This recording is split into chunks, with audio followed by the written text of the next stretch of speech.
Junior, ఎన్నో కేసులు అన్యాయంగా గెలిచి ఇంత డబ్బు సంపాదిస్తున్నావు కదా, నువ్వు ఈ పాపానికి పరిహారంగా తప్పకుండా నరకానికి వెళ్తావు తెలుసా? రే, సంపాదించుకున్న పుణ్యం కూడా మనిషిని ఒక్కొక్కసారి అదుపులేదురా. నమ్మటం లేదు కదూ. ఓ చిన్న స్టోరీ చెప్పనా? సర్వవేదాలు చదివిన ఓ పండితుడు ఓ రోజు నదిలో పడవ ప్రయాణం చేస్తూ పడవ నడిపే వాడిని అల్పుడుగా భావించి, నువ్వు వేదాలు చదివేవట్రా అన్నాడంట. చదవలేదు స్వామి అన్నాడట. నీ పావు జీవితం వ్యర్థమైనట్లేని మందలిస్తూ, కనీసం భారత భాగవత రామాయణన్నా చదివేవట్రా అన్నాడు. అది చదవలేదు స్వామి అన్నాడు. ఓరి అక్కుపక్షి, నీ సగం జీవితం వ్యర్థమైంది అన్నాడు. అంతలో నీటి ప్రవాహం పెరిగి ఆ తాగిడికి ఆ పడవ అటు ఇటు ఊగుతుంది. ప్రమాదం ఊహించిన పడవవాడు, వేదాలు చదివిన సామే తమరికి ఈతొచ్చా అన్నాట. నాకు రాదురా అన్నాడు పండితుడు. అయితే తమరి పూర్తి జీవితం వ్యర్థమైందని పడవవాడు నీటిలోకి దూకి అవతలి గట్టుకు ఈదుకుంటూ వెళ్ళిపోయాడు. ఏదో పొరపాటున ఒక్క మాట అన్నందుకు కారులో తిప్పుతూ ఇన్ని దెబ్బలు కొట్టాలా మహాప్రభు?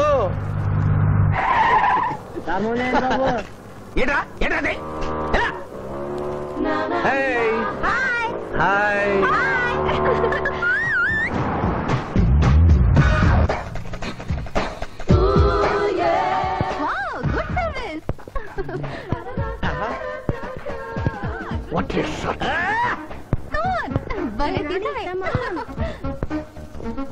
అబ్బో,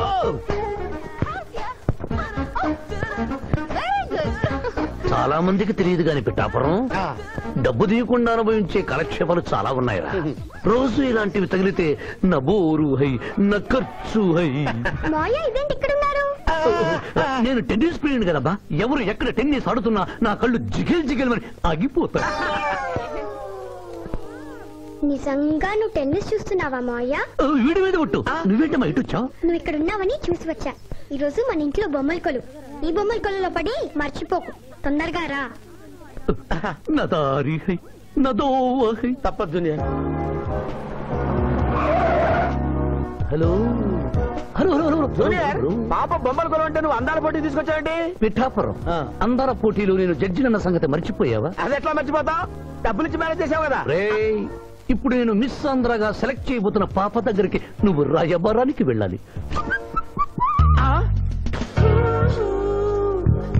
madam, Who are you? I myself Pithapuram. So what? అక్కడ నిలబడి ఉన్నాడే ఆయన ఇప్పుడు జరగబోయే అందాల పోటీకి చీఫ్ జడ్జి. మీరు కొంచెం కోఆపరేట్ చేస్తే మిమ్మల్ని మిస్ ఆంధ్రగా సెలెక్ట్ చేస్తాడు. కోఆపరేషన్ అంటే? ఏం లేదు మేడం, ఆయన అందమైన ఆడపిల్లని చూస్తే వస్తావా అని అడుగుతాడు. మీరు వస్తాను అన్నారనుకోండి, అందాల పోటీకి వచ్చాను కదా అని ఆ టైప్ మనిషిని అనుకుంటున్నారా? Get out. గెట్ అవుట్ అన్నదే నీ ఆఖరి మాట అయితే, నువ్వు మిస్ ఆంధ్ర అయి దాని నుంచి మిస్ ఇండియా అయి ఎయిర్ ఇండియాలో మిస్ యూనివర్స్ కాంపిటీషన్ కి వెళ్ళాలనుకున్న నీ కలలు తీరవు. అసలు నిన్ను కాంపిటీషన్ లో పాల్గొనకుండా చేస్తాను. ఇంపాసిబుల్. ఆల్రెడీ నేను ఫైనల్స్ కి వచ్చాను. ఈ పిల్లకు నా దారి హై, నా గతి. Open the door. Help me.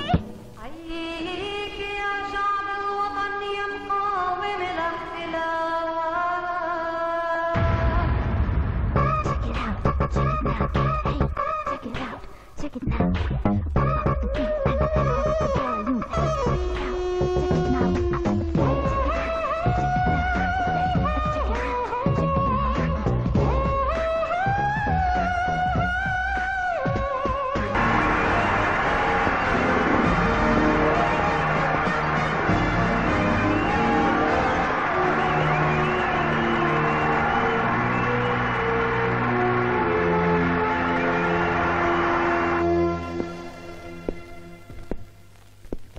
అక్క అక్క,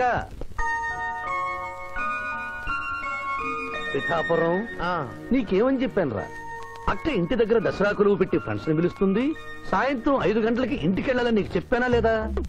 చెప్పావు. మరి అదే తిడితేనేమో స్కూల్లో సీనియర్ అంటావు. ఇప్పుడు చూడు, అక్క ఫ్రెండ్స్ అందరూ వచ్చి వెళ్ళిపోయి ఉంటారు. అక్క మూడు పాడైపోయింది. ఇదిగో 10 గుంజులు. దీనికంటే బెటర్ అయితే చెప్పనా? నన్ను తీయమంటావా? నువ్వు నేను గుంజులు తీసి కూర్చుంటే ప్రయోజనం ఉంది. వెంటనే వెళ్ళి అక్క ఫ్రెండ్స్ ని ఒక అరగంటలో ఎక్కించుకొచ్చావనుకో, అక్క హ్యాపీగా ఫీల్ అవుతుంది.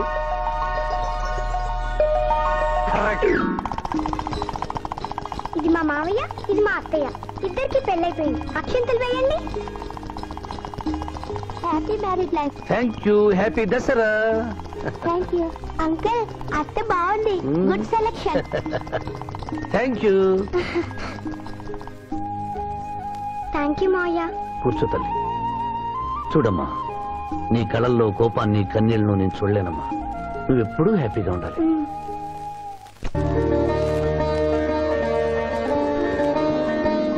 ఏ లక్ష్మి, నీ కొడుకు ఎక్కడ? జాగింగ్కి వెళ్ళాడు. జాగింగ్కి వెళ్ళాడంటయ్యా. ప్రపంచంలో మీకు మీ కూతురికి తప్ప ఇంకెవరికి తెల్లారదు. పాపం వాడు 5ంటికే వెళ్ళాడు. డేయ్, గుడ్ మార్నింగ్ డాడీ. నీ మొహానికి ఏ ఉద్యోగం రావట్లేదు. కనీసం జాగింగ్కి వెళ్తేనన్నా జవాన్ ఉద్యోగం వస్తుంది అనుకుంటే ఏంటన్నా చేసేది? Useless fellow. ఈ రోజు సుప్రభాతం వినకుండానే రోజు గడుస్తుందే అనుకున్నా. నా కర్మ ఇంతే. కుక్క గారు పదండి పోదాం వాకింగ్ కి. అమ్మాయి ఎక్కడ? ఇంకా లేవలేదు.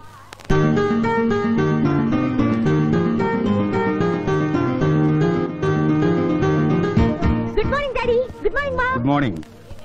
నా కూతురు సైకిల్ మీద బాగా నిద్రపోతుంది. ఒప్పుకున్నాం బాబు. ఈ ఇంట్లో పనికి మాలిన వాళ్ళు నేను నా కొడుకు. మీరు మీ కూతురు 22 క్యారెట్స్ గోల్డ్. ఎరుకునలవాడ వెంకటరమణ గోవింద నారాయణ పద్మనాభ జగనైన వైకుంఠవాస ఆపద్బాంధవ నాథరక్షక గోవింద గోవింద. స్వామి సరిగ్గా లెక్కెట్టుకో. ఎలా పాపం తలా పిడికిడు అన్నారు. ఈ కేసులో పాపం నీది, పుణ్యం నాది. కోర్టులో అబద్ధం చెప్పే మా మావయ్య నీకు మాత్రమే నిజం చెప్తాడు. మా మావయ్యకి నా చేతుల మీదుగా బొమ్మలు పెళ్లి చేశాను. నిజం పెళ్లి చేసే బాధ్యత నీదే. నువ్వు బిజీగా ఉంటే మంచి అమ్మాయి నాకు చూపించు, నేను చేస్తాను. చూపించమని నోటి తడితే వినపడదమ్మా. గంట కొట్టి అడగాలి. కాలింగ్ బెల్ కొడితే మనం తలుపులు తెచ్చినట్టే ఇక్కడ గంట కొడితే అక్కడ ఓపెన్ అవుతాయి వైకుంఠంలో డోర్స్. కొట్టమ్మా, కొట్ట కొట్ట.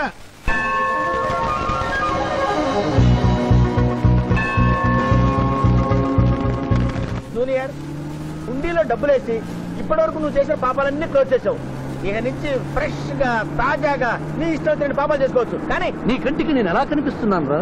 పువ్వు కనిపించగానే చెంగుమని కనిపిస్తాను అనుకున్నావా? అంటే నాకు నా క్యారెక్టర్ హై, నా డిసిప్లిన్ హయ్యా.